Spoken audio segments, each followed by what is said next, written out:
Good evening, everyone. My name is Zablocki. I am the Director of Film Programs at the Marlene Meyerson JCC Manhattan. And thank you all so much for joining us tonight. Before we get started with our official program for tonight, and we're really excited about this one, I just wanted to take a moment to recognize we realize that at these very moments, we don't have enough information, but there we do not want to be insensitive to the folks who in Texas with a where we understand there's a hostage situation with at a synagogue, and on behalf of the Marlene Meyerson JCC, our hearts and prayers and thoughts go out to everyone in this, and pray for a speedy, healthy, and very quick resolution to the situation, and really feel that that these kinds of things need to not be part of our world anymore. I want to hand things over now to Kareema B. Partin to introduce tonight's panel and tell you more about the event. Thank you. Awesome. Hi, everyone. Again, my name is Kareema B. Partin, and Cinematters, if you don't know, presents impactful films that engage the community toward a more democratic, inclusive, and just society. In the spirit of Dr. King, today would have been his 93rd birthday. I think one of my favorite quotes he says is, "Our lives begin to end the day we become silent about things that matter." And so with that being said, I am super excited and thrilled to have the filmmakers and team from Americanish here for this live Q&A. One of the things at Cinematters that's really important to us is to show these impactful films that inspire people to take action. And a lot of times it is very heavy subject matter, you know, especially in the documentary world. But here with Americanish, this our only narrative film, our spotlight film for the festival, we have something that feels lighthearted, but just as impactful as the rest of the material that we're showing tonight. Americanish is a comedy about three Pakistani Muslim women trying to balance their traditional values with the realities of modern life in New York City. And I'm super grateful to be co-presenting this panel with Film Fatales, our amazing partner, Leah Meyerhoff, an award-winning filmmaker, and the organization's founders here to tell us more about all the great work that they're doing and how you can support them. Leah? Thanks, Kareema, and thanks everyone for joining us. My name is Leah Meyerhoff, founder of Film Fatales. Film Fatales is a nonprofit organization and a talent discovery platform that supports a membership community of over 1,000 feature film and television directors of all marginalized genders, including Iman Zawahry, the director of tonight's film, Americanish. At Film Fatales, we recommend underrepresented creators for jobs, funding, and distribution opportunities through our Parity Pipeline initiative. And we amplify marginalized voices through our Pulling Focus speaker series about the creative process, authentic authorship, and the ongoing push towards social justice. It's great to be back at Cinematters again this year, and it's a deep honor to co-present this screening and discussion for such an incredible film. Back to you, Kareema. Awesome. Thank you so much, Leah and Film Fatales. They're a great partner, by the way, always supporting us. Okay, so we have a full panel tonight. I'm going to read off these bios, which is super impressive, and can't wait for you to hear from them. So with that being said, it is my honor to start with Iman Zawahry. She is one of the first hijabi American Muslim filmmakers in the nation. She's an Emmy Award winner, Princess Grace Award recipient, and a Lincoln Center NYFF Artist Academy Fellow. She is also the co-creator of the first American Muslim film grant with Islamic Scholarship Fund, where she currently serves as Director of Film Programs. Her debut film, Americanish, is currently touring the festival circuit, including at ours, and has won 12 awards, including Best Director and Best Film. Welcome, Iman. Next. Oh, yes. Thank you for being here. Next is Aizzah Fatima. writer, producer, and actor of this amazing film. She is also an award-winning comedian, filmmaker, and ex-Google engineer, y'all. She has been touring her critically acclaimed one-woman play, Dirty Pocky Lingerie, internationally and in the US since 2011. She is a 2021 Orchard Project Episodic Live Fellow and winner of the 2020 Roddenberry Foundation Impact Award, as well as guest in Laughter Lab with her upcoming TV pilot, Muslim Girls DTF, Discuss Their Faith. She received her MFA in writing for film and TV from Emerson College and is a graduate of the American Academy of Dramatic Arts. Welcome, Aizzah. Thank you so much for having me. Yes. Next is Paul Seetachit. He is a Los Angeles-based filmmaker and project consultant specializing in helping other filmmakers crystallize their vision. He's currently a producer of this amazing award-winning comedy, Americanish. Welcome, Paul. Thanks, everyone. Next up, we have Roy Wol. Roy Wol is a PGA Mark holding producer, a two-time IFP, and a 2021 European Audiovisual Entrepreneurs Fellowship recipient. Roy identifies as Turkish, Argentine, and Jewish, and is the founder of New York-based production company Studio Autonomous. Welcome, Roy. Thanks for having us. Thanks so much for being here. Next up is Godfrey. Godfrey is a comedian, writer, and actor who has appeared on BET, VH1, Comedy Central, and several feature films, including this one. He currently owns and hosts a podcast called In Godfrey We Trust. He is a comedy producer on Nick Cannon's daytime talk show. He acts, writes, and produces on The Michael Che Show, and also acts in HBO's Max's South Side. Welcome, Godfrey. Hey, thank you for having me. Of course. These squares are getting smaller. We're gonna make some space. We got 2 more to go. All right. Part of the great experience of all of these conversations with our filmmakers is that we love to make sure there is a social justice element. We want people to take action. And so with that, we are very, very delighted to have Dr. Dalia Fahmy, who is an associate professor of political science and the director of the International Relations and Diplomacy program at Long Island University. Her recent writings look at the effect of Islamophobia on U.S. foreign policy. She is also a board member at the Islamic Scholarship Fund. Welcome, Dr. Fahmy. Thank you. Okay. And last but not least, our moderator for tonight, Dr. Maytha Alhassen is a historian, journalist, poet, organizer, and mending practitioner. In 2017, she received her PhD in American Studies and Ethnicity from USC and gave a TED Talk on her ancestral relationship to Syria as part of her TED residency. As a journalist, she worked as an on-air host for Al Jazeera English and the Young Turks, also field reporting for such outlets as CNN and Huffington Post. But currently, Dr. Alhassen writes for Hulu series Rami, is an associate professor in social justice and community organizing at Prescott College, advises on social impact campaigns, and does educational consulting, offers yoga, meditation, and Reiki workshops. Welcome, Dr. Alhassen. Thanks for having me. And thanks for asking me to moderate this incredible achievement in filmmaking. Before I start, especially since this is a social justice film festival, I just want to take a moment, if we can. I know we're virtually here together, but as we started off this panel, to acknowledge and to send our prayers to what's happening in Texas right now, and also one more borough over from where the film takes place, to the people who have fallen in the Bronx fire a couple days ago. So let us take a moment and send our prayers, and also hopefully people in Tonga are safe during the tsunami. So let's just emit our prayers in this moment of silence.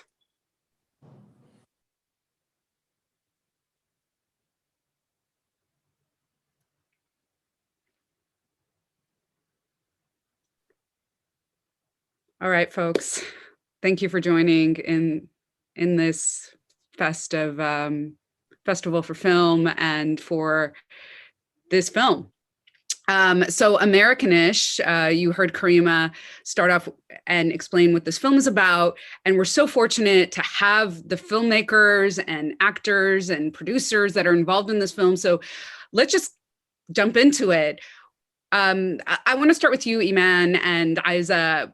What was the process of from inception, and this is such a great a great sort of venture into comedy around Muslims and all kinds of Muslims in the New York area. How did you go from conceiving this to putting it together? And then we'll pick up what production looked like and bring everybody else into the conversation. Okay, great. Yeah, Aizzah. So I was in New York and I was actually on a food tour for my birthday. And I was passing by the Cherry Lane Theater and I saw the poster for Dirty Packy Lingerie. And my cousin was like, we have to go see this. Like I've never seen anything like this.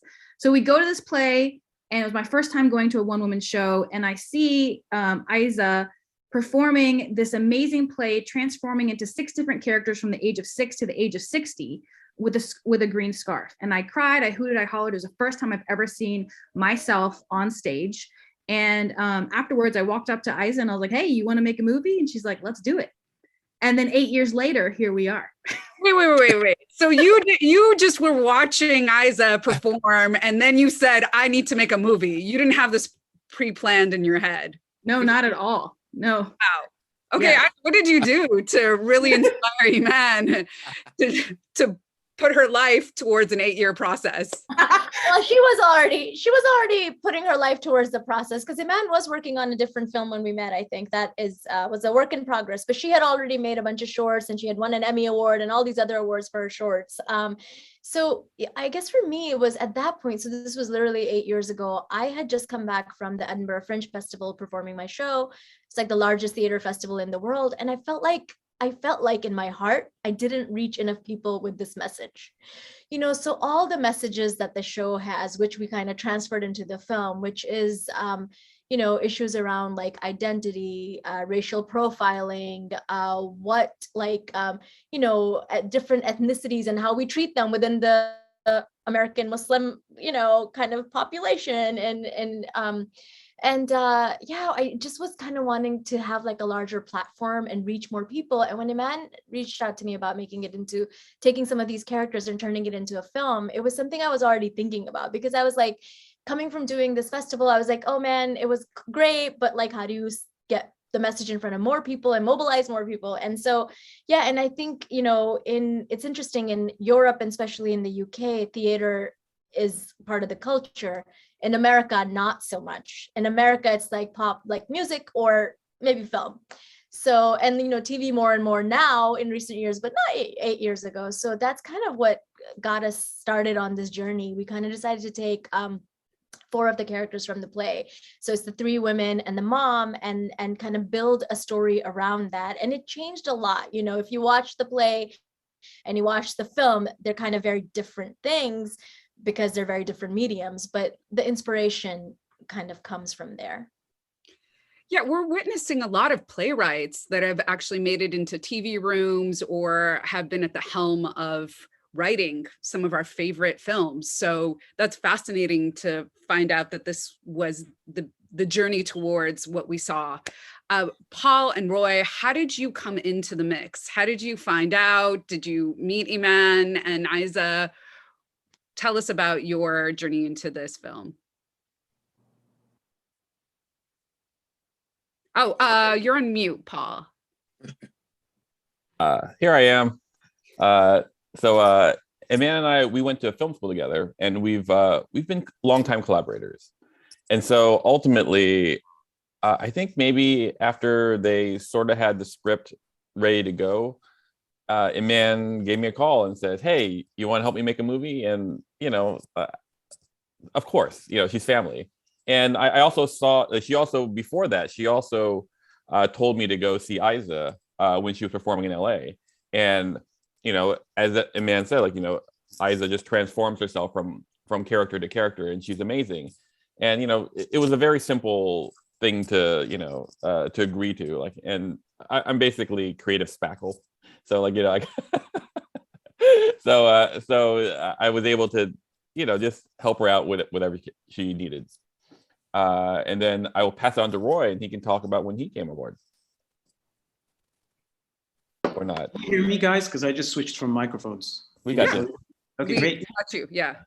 So it was my birthday and it was a rainy day and I was walking down the street like, man, no, that's a lie. And then you passed the Cherry Lane Theater. And you saw a brown girl with a scarf. That's right. And you just collided into each other, and it was the beginning of the meet cute for a film. You're walking by a film set, and he goes, "Oh my God, this is so amazing." Yeah, I wish it was like that, but it was as cute as that, I think. You know, it was. I'm the last sort of person that joined from the producing team, and this was in. They had already shot a part of the film, a substantial part, and they were going back into production. I'm based in New York City. I've been producing impact films for many, many years. And you know, I was so inspired by Iman, Aizzah, and Paul, what they were already working on. And I got involved as a line producer first. And then from there, we started building a relationship. And here we are many, many years later, still pushing the film out.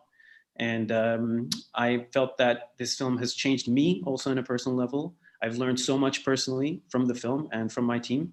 And yeah, that's basically it. Okay, so how did you go from transforming a play into a feature comedy? What did that look like? Well, it's quite the experience, I will say. Oh, also a one-woman play, and then you know we're going to get into Godfrey's role in the film as well. How did you think about the actors that you wanted to find? But that's, I'm sure, a major challenge to go from Aizzah performing all the roles to figuring out what the comedy would look like. Yeah, for sure. So, you know, first features are really hard, and especially first of kind type of features as well. So Aizzah and I had just come from the shorts world, and I was working on a script with Mo Amer and Azhar Osman, but we never kind of finished it off. And I was like, I jumped into this film at the same time. And me and Aizzah were like, okay, let's write this movie. It's an ensemble piece. I have a great idea. Let's write 3 shorts and then put them together, which was the most terrible idea ever. Aizzah was like, okay, man, let's do it. I trust you. And then that kind of blew up. And so for like 2 years, we were going back and forth. Because you come from a short background, is that why the strategy you had? Okay, got it. Yeah, for sure. I mean, I had written 4 shorts, and then this was my first feature, and I was like, okay, this is kind of the plan. Super new and like, you know, recently graduating from film school, this type of stuff. And Aizzah was just a playwright. So she's like, I'm going to trust Iman, which obviously was a mistake. So then we were going to, so what was really great, and I'm so appreciative of Aizzah, is like, we're very similar in our type of like styles and like forgiving of each other and stuff like that. So we started off, and then finally we're going back and forth. I was like, man, this is not working. So Aizzah then took the helm, and we had like maybe 12, or it was a whole different movie. We had like 13 characters in each part of the storylines that we kind of pulled out. The sisters were not even sisters or related at all. And then we kind of brought them together to create a family and a structure. And from there on, Aizzah kind of took it, and like we gave notes and things like that. And then at the end, Paul came in and really helped us kind of bring it to the level to shoot. So that was kind of the process in our writing. And that took 4 years. I mean, that was a really long time. And during those 4 years, we were raising money for the film. And we had made this goal, which was a very ignorant goal at the time, was we only wanted American Muslims to fund the film. And so me and Aizzah were traveling the nation, trying to find Muslims to do it. And Muslims do not support the arts especially during that time. And it was hard as females, for sure. I'm not going to even like lie about that. But now we are super proud that we could say 100% of our investors are American and Western, like English Muslims. So it was really nice that we were able to do that. So those were the first 4 years of the process. Okay, we'll get back into the Islamic Scholarship Fund's involvement in this in a little bit, but I want to go to the film itself and the representation of American Muslims. And the powerful thing that films like this can do is when you have a story that is predominantly led through the eyes, through the voice of Muslims, for example, is that you have a variety of Muslims. So you don't feel the pressure of one being the hero or everybody trying to hide a flaw that exists because we have to push back against a world of stereotypes. So I'd love folks to jump in about the different kinds of Muslims that we see in your film, And Godfrey, feel free to jump in. I don't know if you come from a Muslim background, if this was an entree point into that world. I would love to hear more about what it looks like to conceptualize all these different types of Muslims. My parents were, I'm Nigerian, so my parents came from, it's Christian background, but I grew up around Muslims my whole life, just from Chicago, just being around immigrants. I grew up around Arabs and, India, Pakistan. That's been my whole life, and then moving to New York City, same thing, and I've always been around religion, like religious, different types of, from Hinduism to Buddhist to, you know what I mean? It was always around me.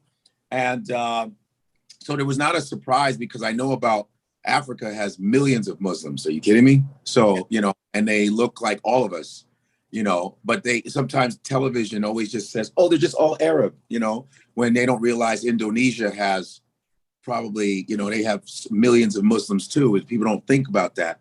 But yeah, it was not a shock to me. But I was interested in the whole aspect of intra-racial fighting. And that's what happens with a lot of us, with Arabs and Indians, with Black. And it's all the non-white fighting that goes on, which is crazy, and being a Black male. And like, here's an aspect of like, when you're trying to catch a cab and a lot of these Muslim guys don't pick you up. I go, I could be Muslim, dude, pick me up. But they're judging you by what you look like. But you go, wait a minute. And this is from a comedic mind. You go, you pray 5 times a day. Is there one prayer where you might like pick one of us up? You know what I'm saying? I don't understand. I mean, I don't know which God you're praying to that you won't pick me up. So all of this kind of stuff. And that's what attracted me to auditioning for this film, because I was like, oh, I like this because I've been around Indian women. I've dated some Indian women, you know what I'm saying? And they would tell me about, oh, my father wouldn't want this, you know what I mean? And, and the words they use, like the kala word, kala, I was like, oh yeah, I want to do this one. Cause they, I know about that. There's families that teach that say, hey, I don't want you marrying that. I don't want you marrying that. They teach that in families, real talk. And so I was attracted to that. And I like to shake up the boat. I like movies that shake up the boat, that shake up society, that, that address race. I like that. My stand-up is based on it, with no problems. That's probably why I don't have a sitcom right now. But listen, it's all jokes, people. But yeah, that's what attracted me to it. So I auditioned. I did the, general audition, and I got chosen for it. And I'm glad that I'm part of it because it's something that should be addressed. And hopefully, we make art to hopefully transform reality, and hopefully people will learn from that and see themselves and go, wow, hopefully it'll make change, not to sound corny, but, so that's pretty much.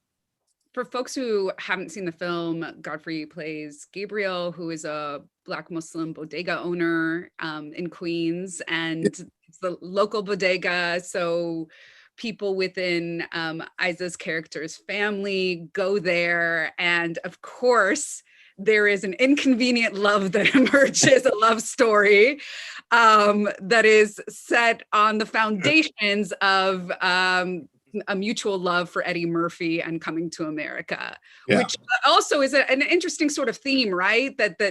I mean, my father adored Coming to America. That was one of his big films that he continues to watch to this day. And so for that as a lens for this film, I just want to get into some themes, which is like, here you have Coming to America, which is the immigrant story. And then as Godfrey was saying, there's what happens when the immigrant story, which includes all sorts of immigrants, comes to clash with the Muslim American story, right? And so your film does a great job looking at that intersection. I would love to hear more about your thoughts about showcasing this and what it meant to put this at the center of the storytelling. Aizzah? Yeah, I mean, look, again, I feel like it just you write what you know. And for me, like, I have grown up around a lot of this. Like, growing up, there was a lot of this conversation, back to what Godfrey was saying about, like, even within the mosque, Black Muslim people were not always welcome. You know, I grew up in Mississippi in a very small town. There was definitely some, you know, there is colorism within our cultures. I would not say it's in the religion. It should not be in the religion, but it seeps in because it is such a deep part of our culture, right? For so many, for Arabs, I've talked to, you know, Hispanic friends who say the same, colorism is a thing. I've talked to Black friends who are Christian, they say colorism is a thing. So all of us who were colonized, it is a thing. So, you know, I kind of wanted to take those kind of themes and like things that I had grown up with. And I was always just kind of like keenly aware. I was like, I don't know if this is the right way to be, you know, all these conversations, right? And I kind of just wanted to bring that to the forefront because this is interesting. We started writing this 8 years ago. And I know, like, you know, there's a big shift in America just in the last few years, right? With the Black Lives Matter movement that has just now come to the forefront. It's interesting, but it was just like always top of mind for us, you know, and Iman the same. It's like she's grown up with around a lot of Black people also in the South. And so we were just aware of all of this. And then also I think films should aspire, right? They should aspire us to be better. And I know that we've definitely put things in here where, you know, the younger girl chooses a career over a man. So it's like, we hope that people look at that and like, okay, as a woman, we can choose ourselves and put ourselves first. When you're just 21 years old, it's okay. You know, there's a part for Sam's character, my character, where she kind of stands up to her boss and she's like, dude, you made a mistake.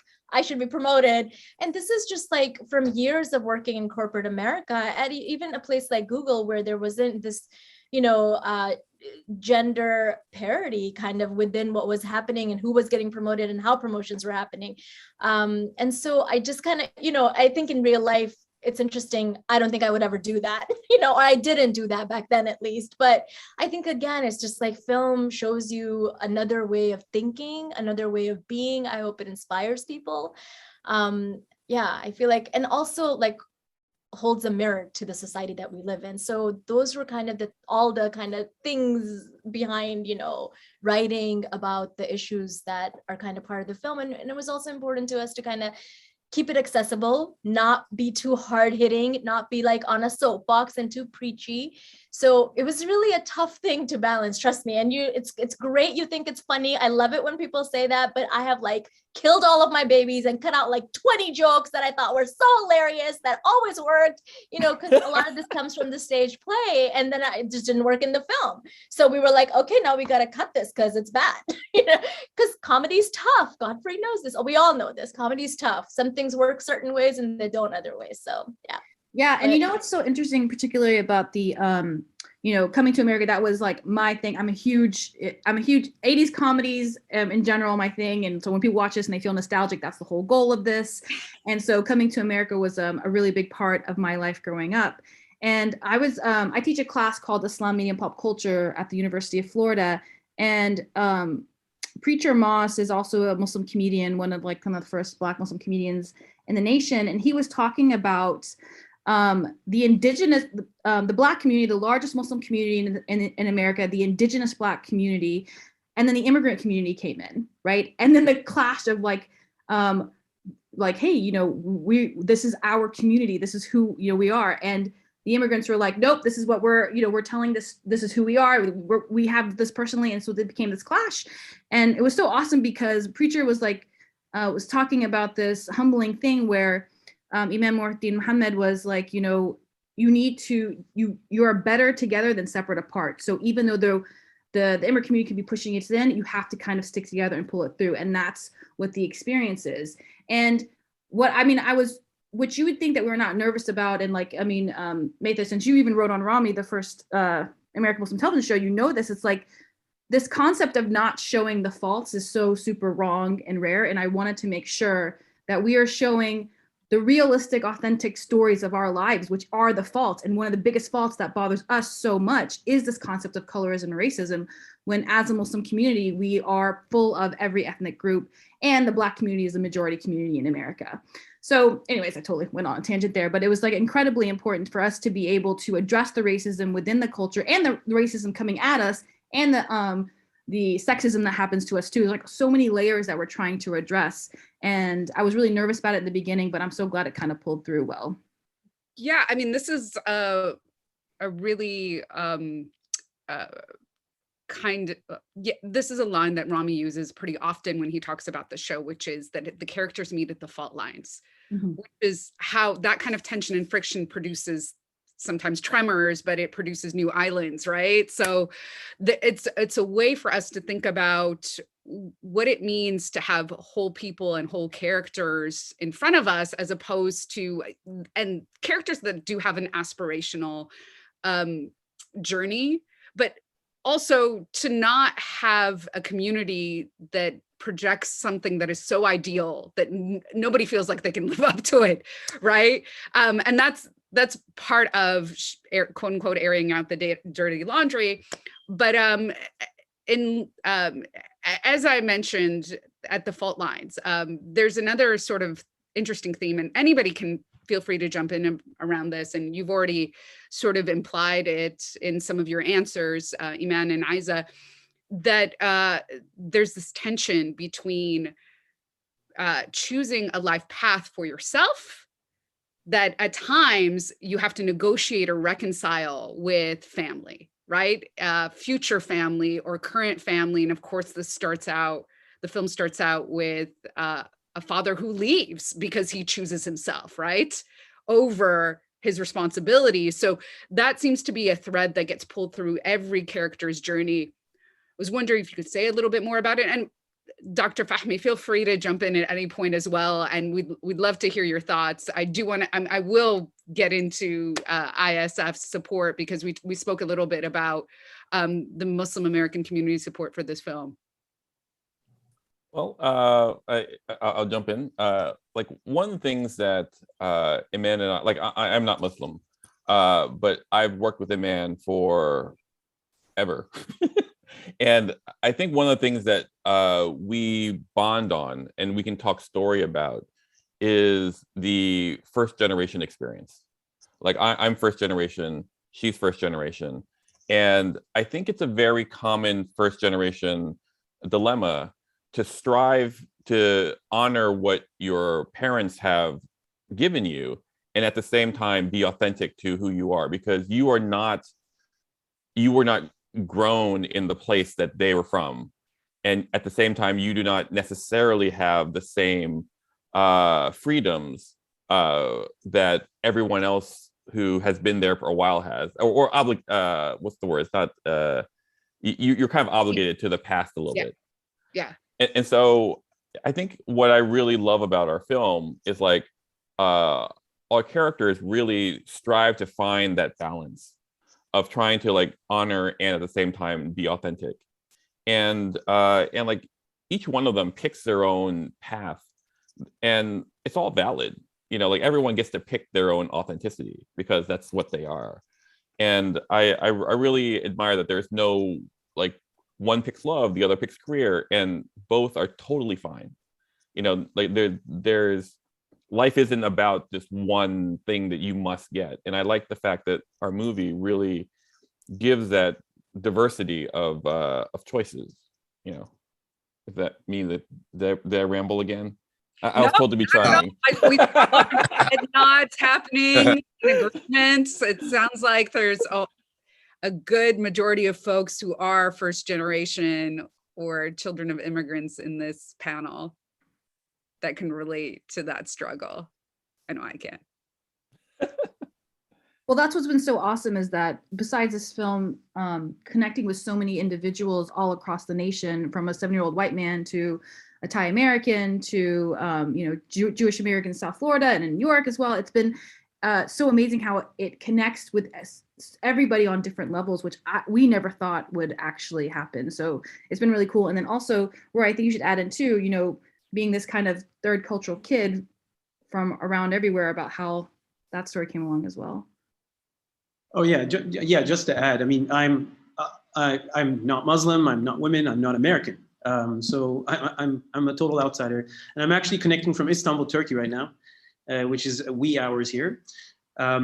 but yeah, I mean, for me, it's about personal experiences, and growing up also in Istanbul, Turkey, as a Jewish person myself, and experiencing Turkish Muslim, which is very different. For me, it was very eye-opening, and the differences between being a Muslim, which I'm still learning what that is, you know, through the film, through my friends, but also being an American Muslim, which is totally different. And what makes my interest, Iman mentioned a third culture kid. So I'm a little bit of this, a little bit of that. And that's why I really like joining productions and teams and ideas where intersectionality becomes an important thing. And I think for me personally, as an outsider of America, intersectionality is one of the greatest possibility that US offers compared to other places that I lived. That's a possibility that exists, and that's the beauty of it. There's lots of challenges with that. And one of the reasons that I wanted to get involved with this film was that. But in terms of screenings, we even had people that left the room because of what they saw they didn't like. So there are good things about it, and also things that raises questions and discussions. And these panels are very, very helpful for that. Yeah. So thank you for that. Dr. Fahmy, I saw you unmute. Well, first, thank you for having us part of this. But when we talk about the Islamic Scholarship Fund, it began with the Scholarship Fund for increasing representation of American Muslims in media and government. And this was ideally to help improve public policy and public opinion. But what became very important for us to realize is that this could not happen without film. Because if you think about the American national story and the role of Muslims in it, it's been pretty grim. 67% of America has a negative perception of Islam and Muslims. And so when we think about the misrepresentation and stereotyping, the images of oppressed women or violent Middle Eastern men, the only way to get the story written and written correctly is to have our stories be told by us. And so the Islamic Scholarship Fund decided to actually move in this direction. And since 2009, we've given $1.7 million to over 450 recipients. Iman is a founder on the film grant. And so, you know, if anyone is interested, IslamicScholarshipFund.org is our website. Our scholarships are not just for Muslims. They're for anyone who's working on this kind of field. And so I invite you all to spread the word, but also to look at our website and apply. And, you know, we are increasingly seeing the importance of supporting different voices in film. And Dr. Fahmy, just to put you on the spot, what was your response to watching the film and knowing that there was this support from an organization that you are on the board of? So I was at the New York premiere with my daughter, and we went through every emotion, right? You know, crying because we're seeing ourselves on screen, hearing our story being told. But more so for it to just feel like it was an all-American story at the same time. And so the beauty of Iman's narration of the narrative is that it really transcends, you know, time and space and place. So people I know that have seen outside of the United States also can connect to this story of, you know, wanting and belonging and looking for yourself. But I think I had a very emotional reaction to seeing this on the big screen. And I was so proud to be able to share it with my daughter. Yeah, and thank you for that. Let's go into the impact side of this story. There've been brief little mentions about what people have said or responses, but I'd love to hear specific comments or stories that people have told any of you about their reaction to the film. Thank you so much, Dalia, for sharing that. That was really almost got me teary-eyed, because I remember that screening in New York. I actually had a Palestinian American friend who came, who has a very tricky relationship with her Palestinian mom. And she told me afterwards, she was like, man, I wish my mom was here. And I wish I could have seen this with her, because I could have had a real conversation with her about what it's like for her to be my mom and for me to be her daughter. And, you know, yeah, we don't think about these things, but I think it's so important to kind of create art that creates a conversation, you know, and that's always the goal. And I also just want to say, you guys, back to the Islamic Scholarship Fund, and like, you know, I'm just an actor.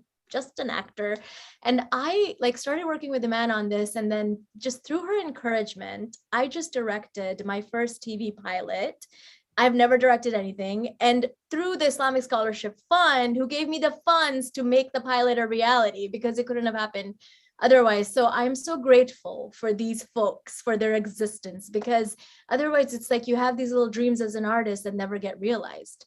You know, so the importance of like people within our community who support this kind of work, you know, and I feel like it's so interesting too. I'd applied for something, another grant, and I was talking to the person later who gives the grant out, and they're like, oh, Aizzah, you know, we didn't put you in, you weren't even in the running because you're too accomplished already. We couldn't consider you for this grant. So I was like, I'm always struggling, guys. Always consider me for your grants. But I think there's such a lack, you know, because people feel like, oh, a few of us who have made a couple of things, it's like, oh, you're doing so well, you're fine. But, you know, that's not the reality. So we need organizations like ISF and others too, you know. Yeah, just wanted to mention that. Thank you, Aizzah. Yeah, and so turning into what you're asking, Maytha, about the response from the audience. So when we were in Cincinnati, there was a Thai American, this is my favorite one, and he had told all of us the story, I realized later, but he had told me, thank you for making this film. I finally can show my white in-laws what it's like to be me in America. And he was tearing up when he said it. And then when we were in Arkansas, at Bentonville, I had a 70-year-old man who was like, I tell you what, this is my story. I had so many sisters, and this is what we did, and this is the greatest thing ever.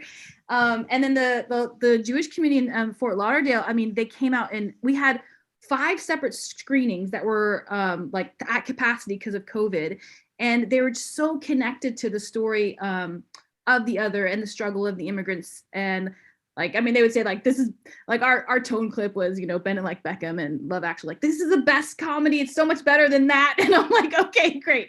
Thanks. You know, we're getting so many of these. And then of course, the Muslim female stories, I get so many comments on my Instagram, my DM, how, you know, finally being seen as Muslim women, that, you know, we're not a monolith. That's why there are 3 different storylines to show that we're not a monolith. You know, we're agents of our own lives, we're independent, and that meant so much to them, and the generational change. And that story that you say, Dalia, is really important, is that I've seen so many mother and daughters come, and it's not just a, you know, a female woman, but a movie. And my daughter has come, she's only 10, she's come with me everywhere, and she repeats what I say constantly, showing the strength of like who we are as Muslim women. And these little girls, even though the film's, I guess, a little bit more age-old, like, this is my favorite movie ever. Like, you know, this is the goal. It kind of means so much to our communities, and our majority of our audiences are first-gen immigrants from all ethnic backgrounds that really connect with the film. So, Roy and Paul, Aizzah, you guys have experiences too. Also, Godfrey, I would love to hear what people said to you about the film as well. Yeah, well, people like said, wow, I didn't, you know, because they know you for stand-up comedy, but they don't realize a lot of comedians can transfer into drama, because drama is in comedy. You know, comedians come from dramatic situations. Some of the greatest actors were comedians. I mean, Michael Keaton, stand-up comic, Robin Williams, Whoopi Goldberg, you could just name so many, from Richard Pryor, great actors. And they really like it. They go, wow, this is really cool. It's nice to see you in that situation. It's nice to see you in like just doing that, you know, because we used to seeing you doing all the comedic stuff. And it's nice to see you in sort of a rom-com. There's a rom-com, you know, it's like, you know, and then another thing too, when you watch rom-coms, it's always white people all the time. Get a little tired of that, you know. I'm not tired of white people, but you get, you know, we're romantic too. Like, how there's more of us on the planet than there's any other race, but we're not romantic. I mean, come on, that's how we got here. It's only white people who are not as many of us. As there's not as many white people on the planet as us. We're romancing more than them. So. What I'm not trying to be an asshole. Sorry, but when we were in Fort Lauderdale, we actually had so many screenings. People were like, "We love Godfrey. Why isn't he here?" Yeah, Godfrey's always sorry. Godfrey's busy touring. No, yeah. Also, I mean, Godfrey did win best supporting actor at Fort Lauderdale. In Fort Lauderdale, so amazing, and he's always the favorite. I'm glad, because it's like, this is real. Even in commercials, I was watching, I don't really watch a lot of TV anymore. I just like stick with Netflix. But I was watching, I'm in Portland, and I'm watching on the TV just commercials.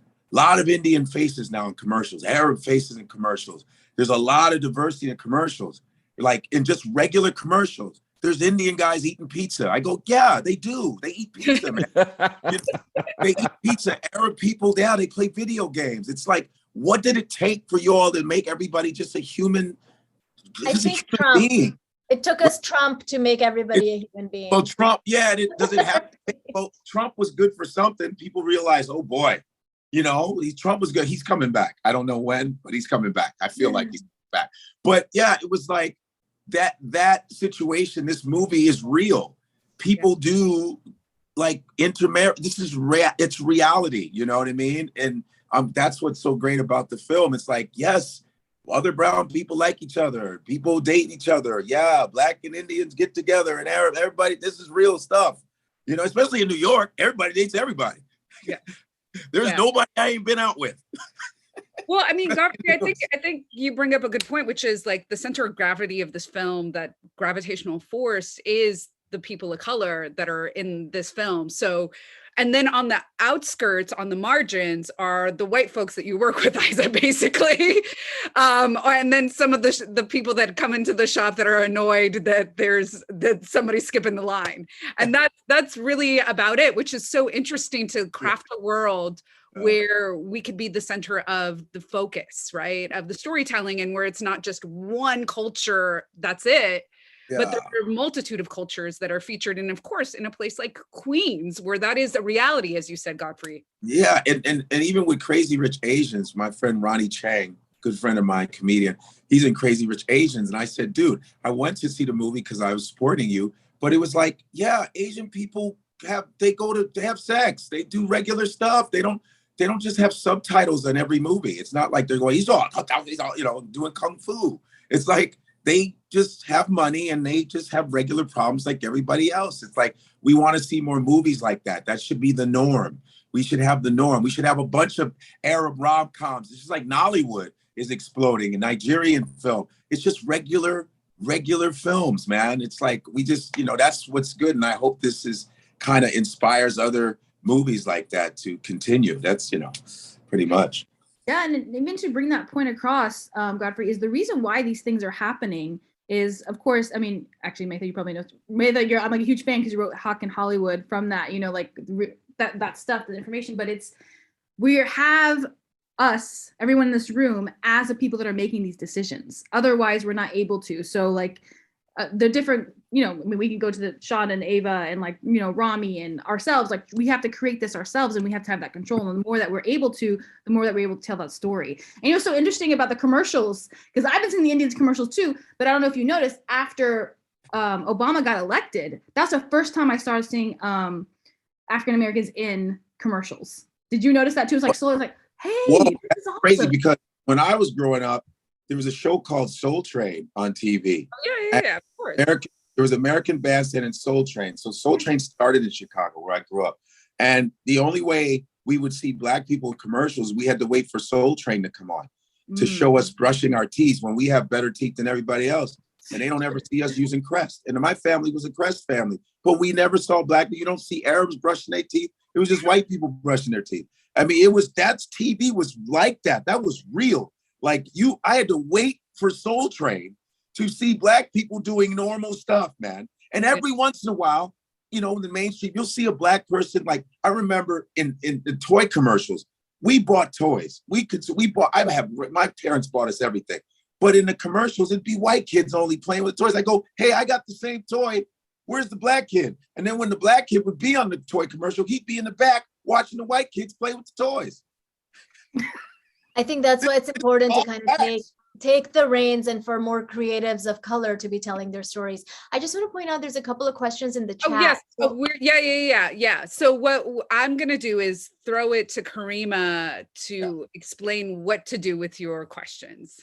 Awesome. Well, thank you so much to all of you for this amazing conversation. Yes, we are going to take it to the chat here to see. I believe Rena Goldberg had a question. Rena, would you like to ask your question? Yeah, sure. First of all, thank you for doing all of this. This has been such a nice relief from everything else that I've been watching on a screen today. I was just wondering if you could tell me a little bit more about the first generation or the parent generation reaction to the film? Yeah, thank you so much for asking that, Rena. It's actually been really quite interesting as well, because I didn't know how that reacts. So my uncle, he is a physician, as in everybody else in my family is. My dad's the eldest of 17 and they're all physicians, so I'm like the failure in the family. But he came to the New York screening that Dalia was at, and that was a crazy screening. I could not believe how big it was. It was like 400 people during COVID. Everybody's very excited to see the film. And he was able to see the whole thing coming through. And the one thing that he told me at the end was, what I really loved about this film is it showed the generational differences between the elders and the younger community, and how we see the world. And I was like so like, I mean, it was so important to me because of the back history of that, but also just not really understanding how this does affect, you know, the elder community or when they're watching it. And so I'm so glad that came through. And so that was one reaction I got from the older generation. I don't know what the other team has gotten as well. Well, I'll share one from the same screening. Actually, there was a Pakistani older lady. I didn't know her. She actually came up to me afterwards and she said, she was like, you know, it was really interesting. She said she really related to the Sam character, and she said because she had an old, so this is an auntie in her 60s, maybe even 70, I'm not sure. She was like, my older sister always had a mind of her own, and she wanted to work and have a career, and it was very difficult for my parents. And it reminded me a lot of her, like the character of Sam reminded her a lot of her older sister. And she was just like getting very emotional as she was telling me this. So yeah, I think it's just been a really fascinating, you know, just like for people to see, and you never know if they're gonna like relate to the mom or one of the other girl, because I think also like the love story, which is the younger sister Miriam, I think so many people just relate to that too, of across generations. But I will say it and keep it very real. There was one of our screenings, there was an older lady in her 50s who was Iraqi American, who actually walked out, and she said it wasn't fair that we showed a Muslim woman in bed with a man, which is what the film opens with, the second scene. You know, it's so interesting because I was like, we didn't even show anything. There was so many conversations Iman and I had about this. We're like, what are we going to show? What are we not going to show? Are we going to show anything? It was this whole thing. And then in the end, we settled on what it is, which is she wakes up in an armpit of a man, and it's supposed to be funny, and it does get a laugh. And I think for us, it was really important to kind of show the diversity within the female American Muslim community, because that is so real. And those are so many of the conversations we shy away from having with our own parents, because we just, you know, it is what it is. And so, yeah. No, and to go off of what that was, is I'm very passionate about this. So I grabbed the mic from Aizzah. I was like, I'm answering this question. I was like, I explained to her that it's incredibly important for us to be honest and for us to be real and telling our stories as authentic as possible, because that's how we're going to create change, and we're going to relate to the audiences. And she goes, and this is who we are, and this is who we are. And then she walked out and she was really upset about it. But you need that though. You need people to walk out, man, please. Anyway, if you listen, especially when it comes to comedy, if you trying to please everybody, you're going to fail. Right. Someone's going to be mad. I've had people walk out because I talked about a dog. It's like, I have a dog. And so what? Your dog doesn't know I'm telling this joke. I mean, people are crazy, but let them walk out. Mm-hmm. Let them walk. As long as the whole crowd doesn't walk out and you go, okay, something's wrong. Right. But if it's one or two people, that's because you're putting up a mirror. She probably was like, wow, I wish I could be that free. I wish I could be that free. And, you know, and that's her rebellion. Sometimes it's a deflection on her, on her insecurity. Like, I want to be that free. And then they take it out on the truth. When they see the truth. So, I mean, when I tell a joke, I've had people walk out. Okay, as long as you're not making noise. Right, for sure, exactly. And that was only one out of what, like 5,000 people, 10,000 people have watched the film. So let that go. Yeah. Is that my picture behind you? I'm sorry. Is that it me? Is. Oh, I was like, my favorite scene of the movie. I have the storyboards. Yeah, so you're gonna be here for years on. So. But in terms of the impact, you know, it's very interesting. We launched a film. Launching a film is impossible nearly, and we launched it during the pandemic thanks to ISF, all the other organizations involved. We did a huge drive-in. Our world premiere was in San Francisco, actually. So one of the one of the screenings that spoke to me a lot in terms of impact and panels and so forth in Cincinnati, correct me if I'm wrong, Iman and Paul, Aizzah, we were in a mosque actually with the youth, teenagers, young women and young men. They had a lot of questions as they were discovering their identities.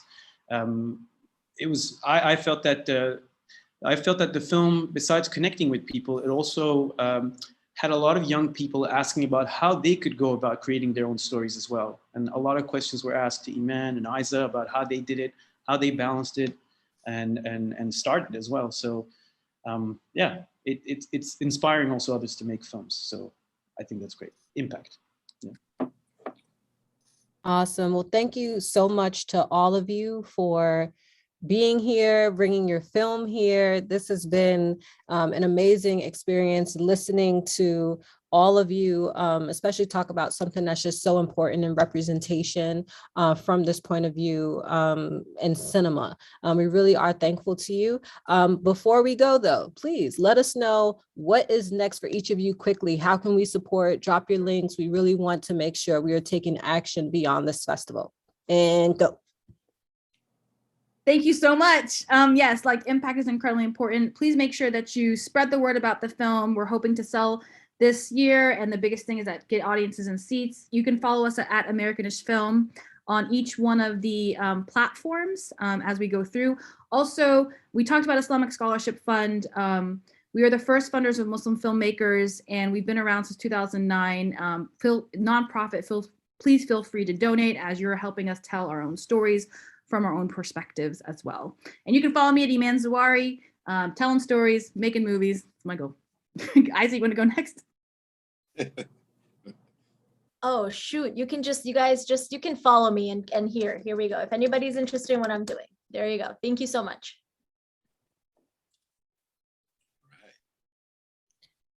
All righty.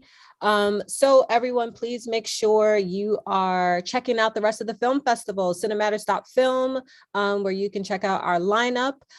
We are going to have a soft kickoff to an amazing partnership we have with Dolby to launch a youth fellowship program to introduce young people to careers in film business, especially exhibition and distribution. So if you know anyone, at 12 p.m., we are having a conversation with Asif Khan from Picture Motion, who specializes in creating campaigns and how to make an impact with films, right? Exactly what we're talking about. So it's going to be an amazing conversation. At 2 p.m., we're going to have our youth screening of Youth versus Government with director Christy Cooper. And then at 4:30, we're going to have a live Q&A with the filmmakers from Ricochet.